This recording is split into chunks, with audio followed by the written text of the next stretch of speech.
Hello everyone, how's it going? It's me, Jaylene, also known as Femme4. I wanted to go on here today to talk a little bit more about the underground culture of sex and work. The title that you see in this video, Whorearchy, is a title and term that I first discovered upon reading the article written by a popular porn performer and also a student from Duke University, Belle Knox. She is famously speaking out about her experience as a sex worker over multimedia platforms and as well as advocating for the rights of them. Go, Belle, go! I wanted to break open this term in 3 ways. Number 1, what is the Whorearchy? Number 2, why does it even exist? And number 3, what we can do as sex workers and non-sex workers to diminish this Whorearchy itself. Number 1, what the heck is it? The Whorearchy is basically a term used to describe the class system that lives inside sex work itself. This system is rated not only by how much personal contact you have with your clients itself, but also how much potential contact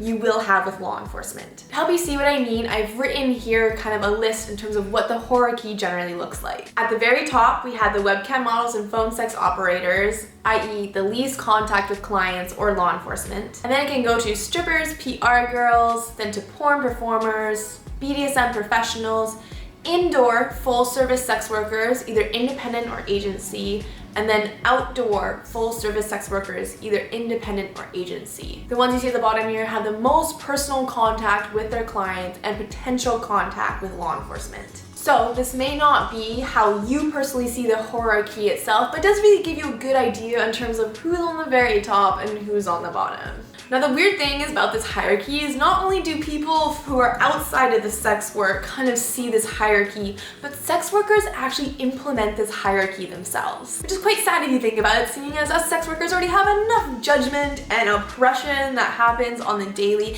and we feel compelled to differentiate ourselves from those who practice a sex work that is lower on the class system than what we do with our own work. I like to call this othering, which means giving yourself separation from a role that you fear to identify with by either saying, I am better than that, or I have more respect for myself than that. We shall discuss more of this othering business later, but first, number 2.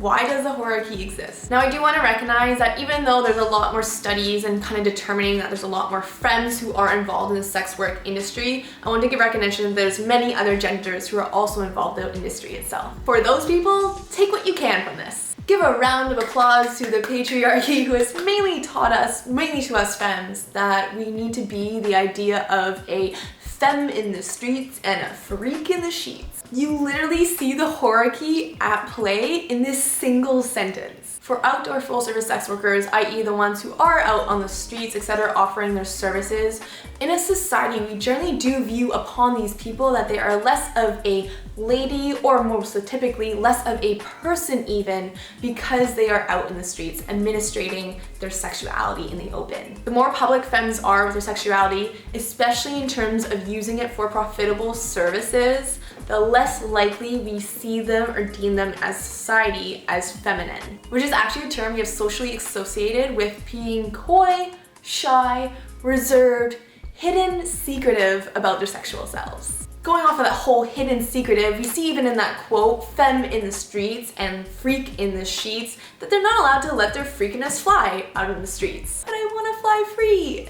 Adding the aspect of interaction with the law enforcement itself, the Whorearchy kind of adds lines between what is legal and what isn't. This can harmfully perpetuate the idea that in-person sex workers are worth less because of the nature of having to work underground. Nor does it even show that they are worthy of legal protection in case of assault or danger. So let's just remind ourselves that all sex workers, and I mean all sex workers, from the very top to the very bottom and everything in between, are all people. I especially like to remind people that the outdoor full-service sex workers are children, their parents, their friends, their partners to people that love them. They laugh, they cry, they do everything that legal sex workers and non-sex workers do themselves. To sum up why the Whorearchy exists and why sex workers themselves implement this class system in their community is because we have grown up in a societal law as femmes in terms of the more open you are about your sexiness, the less worthy you are as a femme. And I say bollocks to that. Here I am sitting before you as a femme who talks explicitly about sex and her experience with sex work. Am I any less femme? No? Perhaps others might due to the social conditioning that I just explained here, but in my own eyes, I see myself as fully worthy and fully femme. It hasn't gone away, even after identifying myself as a sex worker. Magic! Last but not least, the most important, number 3, how to take down this whorearchy. For sex workers, remember when I talked about othering? If you are a sex worker and you draw a makeshift invisible line in terms of I can never do that, or I have a lot more respect for myself than that, you are literally drawing upon a difference in classification in terms of the people that do those roles or do that work.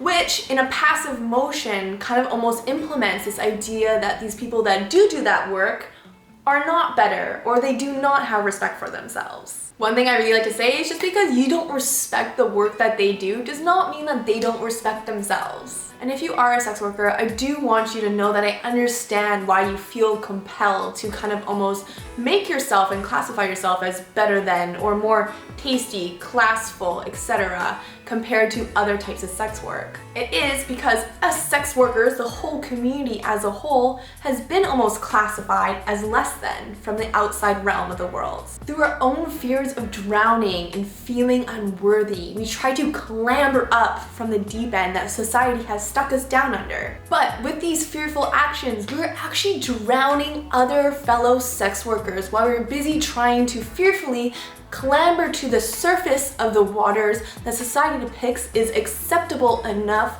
with what we do with our own bodies. Now, for the rest of you who are not in sex work, how you can help take down the whorearchy. It actually is crazy how many of you personally know a sex worker, yet you have no idea.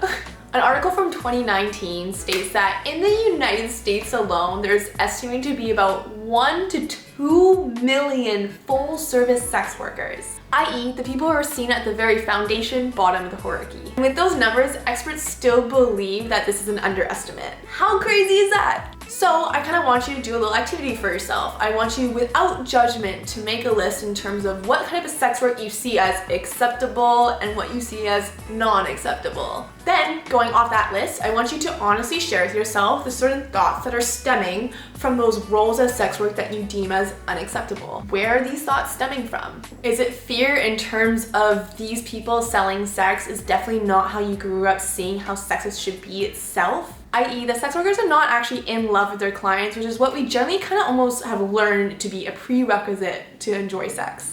Thank you, pagan society. Are these thoughts also stemming from hurt, potentially from having almost your family or partner situation shifted or changed because of a family member or your partner's involvement with sex work? Remember that this is an exercise of reflection upon you yourself. You exploring your judgments actually has no dictation or validation over judgments upon sex workers themselves, who are primarily actually just minding their own business within their business of making a living. So my last thought for all of you non-sex workers and sex workers, if you ever feel like you are dehumanizing or othering a sex worker, make sure you ask yourself, 1, is this sex worker human? Hard to say no to that. Then ask, is this sex worker hurting me in any way? Usually, no. Then you can ask yourself, then where is this fear of their existence coming from? Mic drop. Be sure you like and subscribe for all of these out-of-the-box sex topics that I love sharing with you. And make sure you sign up for my mailing list where I have a bunch of more not safe for work sex ed topics for you. Thanks for watching, everyone. It is me, Femme4. Mwah.